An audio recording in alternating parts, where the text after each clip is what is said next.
অভিযোগ সূত্রে ও সরেজমিনে গিয়ে জানা যায়, দক্ষিণ খান দেওয়ানবাড়ি এলাকায় রমিজউদ্দিন দেওয়ানের ৭ কাঠা বাড়ির ওপর ৩ শেড বাড়িতে দীর্ঘ ২০ বছর ধরে বসবাস করে আসছে তাদের ভাড়াটিয়া। গত ১০ আগস্ট শনিবার সকালে সৈয়দ আলী মার্কেটের উত্তর পাশে আলতাফ হোসেন পরান ও তার বাহিনীর ১০ থেকে ১৫ জন অবৈধ অস্ত্র নিয়ে উক্ত বসত বাড়িতে হামলা করে এবং ভাড়াটিয়াদের উচ্ছেদের হুমকি দেয়।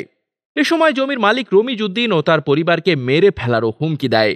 তথ্য নিয়ে জানা যায়, উক্ত জমির প্রকৃত মালিক মোহাম্মদ হাফিজ উদ্দিন দেওয়ান এবং বর্তমান পৈতৃক সূত্রে ভোগ দখলে আছেন তারই উত্তরসূরি রমিজউদ্দিন দেওয়ান। আমার প্রতি সম্পত্তি জোতের সম্পত্তি, আমার সম্পত্তিতে আমি আছি। আমার কিছু ভূমিদস্যু কিছু লোক আমাকে অনেক ডিস্টার্ব করতেছে। আমার 3 দিন আগে আমার সাইনবোর্ড ছিল কেস দেওয়া, এরপরে এই সাইনবোর্ডটা লয়ে গেছে গা, আমরা তাদেরকে পাই নেই। তা আবার হুমকি দিয়ে গেছে যে এখনও যে আসবে তাদেরকে জীবন হত্যা করিয়া আমরা এই জমিন দখল করব, এই বাড়িঘর ভাঙ্গা চুরা আগুন জ্বালাইয়া দিব। এই বাড়িটাদেরকে আমার 2 দিন টাইম দিয়ে গেছে। জমিটার মালিক হইলা আমার আব্বা ছিল হাফিজউদ্দিন দেওয়ান, আর আমার দাদার নাম ছিল দনু দেওয়ান। আচ্ছা, এরপরে আমার বাবার থেকে আমরা পাইছি, আমার নাম হইল রমিজউদ্দিন দেওয়ান। এখানে বিরক্ত করছে ওই যে আপনার পরাণ করে একটা লোক, এদিকে আপনার দেওয়ান সিটি ভাড়া থাকে, ওই পরাণ আমাকে ওই কিছু সন্ত্রাসী বাহিনী নিয়ে অস্ত্র লইয়া ধারণ অস্ত্র লইয়া লাডি লিয়া তারা আমাকে খুঁজতেছে। আমার জমিন তারা আত্মসাৎ করব, আমার বাড়িঘর থেকে তারা তারাই দিব। আমি দেশবাসীর কাছে আমি যে বর্তমান প্রেসিডেন্ট হয়েছেন, আমি তার কাছেও আবেদন করি যে এই ধরনের ঘটনা যে না হয় এই বাংলাদেশে। আমি খুব জ্বালাত আছি, আমি খুব বিপদ আছি, আমি বিপদগ্রস্ত। আমি আজকে 7 দিন ধরে আমি যেহেতু আমার বাড়িতে আসছে, আমি আজকে ঘুম নাই আমার চোখে, আমি অনেক বিপদ আছি। আমাকে সহযোগিতা করেন। আমার কাগজপাতি আমার যদি সলিড হয় আমি জমিন পাবো। আদালত চলতেছে, আদালত করে আসুক, যদি তারা জমিন পায় আমি বিলক্ষণ দিয়ে দিব। জমিন যদি এইভাবে করে তার মনের ভিতরে কি আছে? আমাকে বাড়ি ঘরে থাকতে দিতেছে না। আমার একটা পোলা আমার স্বামীর যে অবস্থা করতেছে, হস্ত নষ্ট করে লেতেছে, মারুনের লেগে উদিনকে আমার দেওয়ার এই অবস্থা করে তারপরে এখন তো লয়ে গেছে। এরকম করলে আমরা আজকে কালকে ধরে 50 বছর ধরে এই সংসারে আমি যাইছি, আয়া দেখতেছি এই বাড়ি ঘর মধ্যে আমার শ্বশুরের জমিন এখন জঙ্গল আছেন, আম গাছ, জাম গাছ, কাঁঠাল গাছ, দেওয়া গাছ, সম্পূর্ণ গাছ গাছালি আছেন। এই গাছ গাছালি ভিতরে জঙ্গল আছেন, 3 দুপুর বেলা মানুষের ঢুকে নাই। পাগার আছেন, বাসা যার আছেন, জঙ্গল আছেন, গুরুস্থান আছেন, অন পর্যন্ত গুরুস্থান এই পাশে আছে। তাহলে এই কারণে কি কারণে আর আমার অস্ত নষ্ট করতেছে? আমাদের ফ্যামিলির শুদ্ধ আমাকে শান্তি দিতেছে না। এরা বলছে যে 2 দিন টাইম দিয়ে গেলাম, 2 দিনের মধ্যে সব রায় নিয়ে যাবেন গে, তা নইলে আমরা বাইরে সব ভাঙ্গা খেদাই দিব। এই যে জমিন বলে কিনছে এবার মালিক ছিল 7-8 জন, মহিলা আছে 3-4 জন, পুরুষ আছে 7-8 জন। আমি আসছি পরে 9 মাস হয়েছে। 9 মাস হয়েছে। আমার 25 বছর ধরে থাকি বাসা। রুম দেওয়া ভাড়া দিয়ে অনুদান এই আসলাম, এটা অনুদান মানে এই দিই ওর মায়ের দিছি, ওর মা মারা গেছে এখন ওরা অনুদান না। আচ্ছা, ঠিক আছে। আমি তো বাইতে থাকি। আচ্ছা, ভাড়া আগে আসিল মুরব্বী উনের আম্মা অহংকার দেয় এই রুমদানের অহংকার আমরা 10-12টার দিক দিয়ে আইসে 10-15 জন আয়া কইতাছে আপনারা এই বাড়ি জিনিসপাতি টান দিয়ে নেন গে, নালে অহংকার সব আগুন জ্বলাই দিব, ভাঙিয়ে হেলাম। আর কালকে টাইম দিছিল 11টা পরিমাণ, আমরা কয়ে ভাইয়া 2 দিনে টাইম দিছে, আজকে আঙ্গুরে বাইকে দিব না, বাইকে দিলে আগুন টাগুন জ্বলাই দিব। মনে করুন যে 20-30 লোক আইছিল, আয়া হামলা শুরু হয়েছে, তখন এরা কিন্তু লোকজন নাই না। তারপরে রমু করে কয় শাহিনের আব্বা ওই জায়গায় যাবার চাইছিল, তখন আমরা যাবার দিছি না। তুমি আল্লাহতে কী করবা, দলাদলির মধ্যে ঝগড়া দিন তবু, হ্যাঁ, আমরা যাবার দিছি না। নাম হইল দেওয়ানবাড়ি, আমার নাম মুজাফর আলী। ছিল ওরা ওই যে পিছনের জায়গার মালিক নাকি, ওরা 10-15 জন লুকাইছিল। আসার পরে এই পক্ষের তো আর কেউ নাই, পরে ওই রমু দেওয়ানের বাইরে ছিল, সাইনবোর্ড খুলে লয়ে গেছে ওরা, এইটুকুই দেখলাম। আমাদের সাথে তো আর কথা বলে নাই ওরা। এ ঘটনার পরিপ্রেক্ষিতে দক্ষিণ খান থানায় একটি অভিযোগ করেন রমিজউদ্দিন দেওয়ান। এই হামলার প্রতিবাদে বর্তমান সরকারের দৃষ্টি আকর্ষণ করে রমিজউদ্দিন দেওয়ান ও তারই বসতবাড়ি ভাড়াটিয়ারা বার্তা বাজারকে জানান, এই ধরনের লাঠি সোটা নিয়ে সন্ত্রাসী ও ভূমিদস্যুদের আইনের আওতায় এনে দৃষ্টান্ত শাস্তির আশা করছি। আমরা চরম নিরাপত্তাহীনতায় ভুগছি। এদিকে উক্ত ঘটনার হামলাকারী আলতাফ হোসেন পরান বার্তাবাজারকে জানান, এটা সম্পূর্ণ মিথ্যা ও বানোয়াট। তিনি আরো বলেন, আমাকে হেয় করার জন্য তারা এই মিথ্যা ঘটনা সাজিয়েছে। আপনারা আমাদের জমির কাগজপত্র দেখেন, সিএস, আরএস, খারিজ, নামজারি সহ সকল কিছু রয়েছে। আমাদের এটা ক্রয়কৃত জমি, এতদিন তারা জোরপূর্বক দখল করে রেখেছিল। এটা আমার কেনা সম্পত্তি। আমি 11/2/2018 সালে রেজিস্ট্রি করে নিই।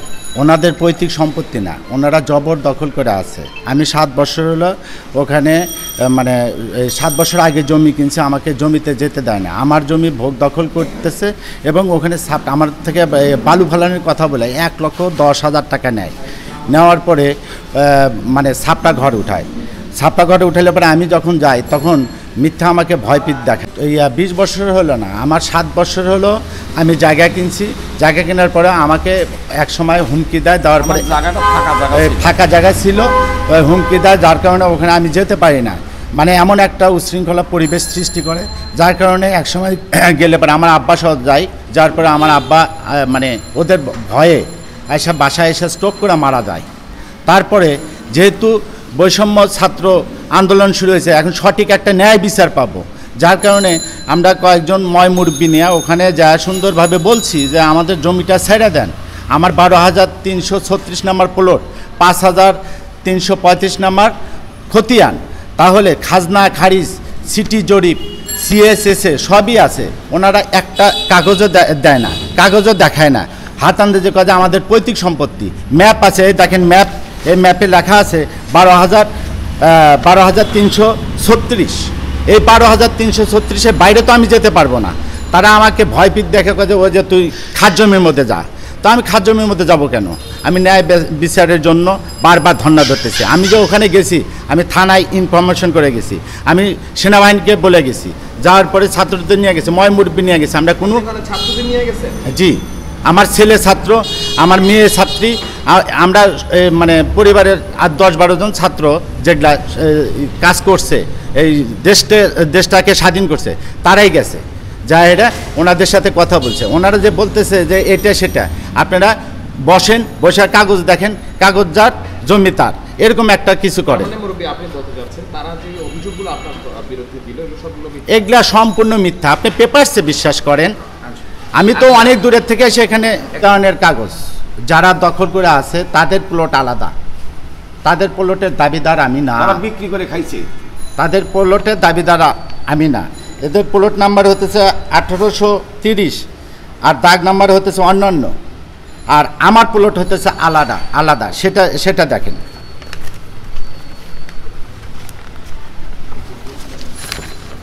(335) দাগ নাম্বার 12,336 সিটি জরিপ। আমার যাদের থেকে কিনছি তাদের সিএসএসএ সবারই নাম আছে, খাজনা খারিজ আছে, মিউটেশন আছে। তাহলে আর কি লাগে রে ভাই? আমার জমির থেকে কেন আমাকে এরকম বিতাড়িত করা হচ্ছে? দেখে আপনারা বিচার করে দেন। এটা কি বিচার চাচ্ছেন? আমি বিচার চাচ্ছি, আমার এই যে 7 বছর অবৈধভাবে দখল করে রাখছে, আমি 22,500 টাকা করে ভাড়া তোলে, এটা তুলে উনি খাচ্ছে। অথচ ওই টাকাটা হলে পরে আমি বাচ্চা কাচ্চা নিয়ে চলতে পারি। আমি ভাড়া থাকি ভাই, আমি তো এই ভাড়াটা পাইলে পরে আমি এই বাচ্চাদের অন্ততপক্ষে ভালো মন্দ খাওয়াইতে পারতাম। তাহলে নিজের সম্পত্তি কেনার পরে এই যে আওয়ামী লীগের নামধারী শাহিন এ ধরনের যে কাজ করতেছে, এটা কি ভালো করতেছে? আপনারাই বিচার করেন, ন্যায়ের পক্ষে থাকেন। আমরা কত কষ্ট করে জায়গা সম্পত্তি পেয়েছি, এই জায়গা কিনছি আমরা, আর সেই জায়গা থেকে আমাদের পিস্তল দেখায়, আমাদের সরে দেয়, ভয়ভীতি দেখায়। আমরা এই জায়গাতে যেতে দেয় না। আমার বৈধ সম্পত্তি, একটা কাগজ পাচ্ছি শাহিনের নাই। শাহিনের তো আমি লেগির ক্যাডার অস্ত্রপাতি না করে মানুষের থেকে চাঁদা তুলে খায়, মানুষের জমি জমা বেদখল দিয়ে টাকা পয়সা খায়। আর ব্যবসায়ী হলো এটা, ময়লার ব্যবসা, টিসের ব্যবসা, কিভাবে ব্যবসা করে খায়। এ বিষয়ে দক্ষিণ খান থানার এই কর্মকর্তা জানান, হ্যালো, আসসালামু আলাইকুম। ওয়ালাইকুম ভাই, কি অবস্থা? ভাই কেমন আছেন? ভালো না রে ভাই, একটু অসুস্থ, বাসে আছি। ও ভাই, বিরক্ত করলাম একটু। না রে ভাই বলেন। ওই যে 50 দক্ষিণখান থানাধীন 50 নম্বর ওয়ার্ডের দেওয়ানবাড়ি এলাকায় রমু দেওয়ান নামে একজন ভদ্রলোক আপনার কাছে একটা অভিযোগ করেছিল, তার জমি জমা সংক্রান্ত নাকি তার পৈতৃক জমি দখল করে নিচ্ছে আরেকজন। তো এই বিষয়টা একটু জানতে চাচ্ছিলাম, প্লিজ একটু বলবেন।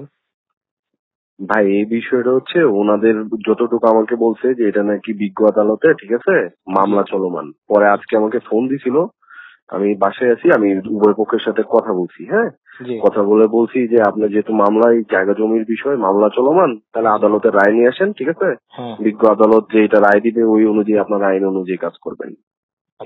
এটা কাদের কোন পক্ষকে বলেছেন? উভয় পক্ষকে। আচ্ছা, মানে আপনি তো তদন্ত করেছেন তাই না অভিযোগের প্রেক্ষিতে, মানে আপনার কাছে কি মনে হলো আসলে যে এই জমিটা আসলে কাদের মূলত?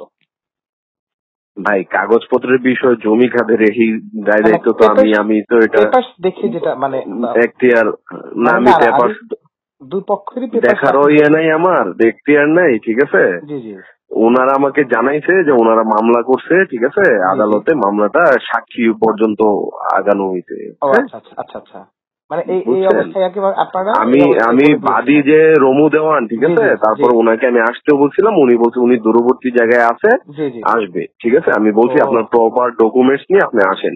এর মধ্যে মনে হয় আজকে এক পক্ষ ওইখানে যাওয়ার পরে তাদের মধ্যে উত্তপ্ত বাক্য বিনিময় হয়েছে, আমি তাদেরকেও ফোন দিয়ে নিবৃত্ত করছি যে ভাই আপনারা নিজেদের মধ্যে ঝামেলা করবেন না, ঠিক আছে, যেহেতু মামলা হয়েছে। ওনারা বলতেছে যে আমাদের নামে তো মামলা করে নাই, ঠিক আছে। আমি বলছি যাই হয়েছে, ঠিক আছে, যেহেতু একটা বিষয় নিয়ে একটা জায়গা নিয়ে স্পেসিফিক মামলা চলমান, তাহলে আপনারা ওই অনুযায়ী আগান।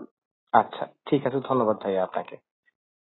ঠিক আছে ভাই, জি জি জি, ঠিক আছে, ওকে ওকে জি ভাই, আল্লাহ হাফেজ।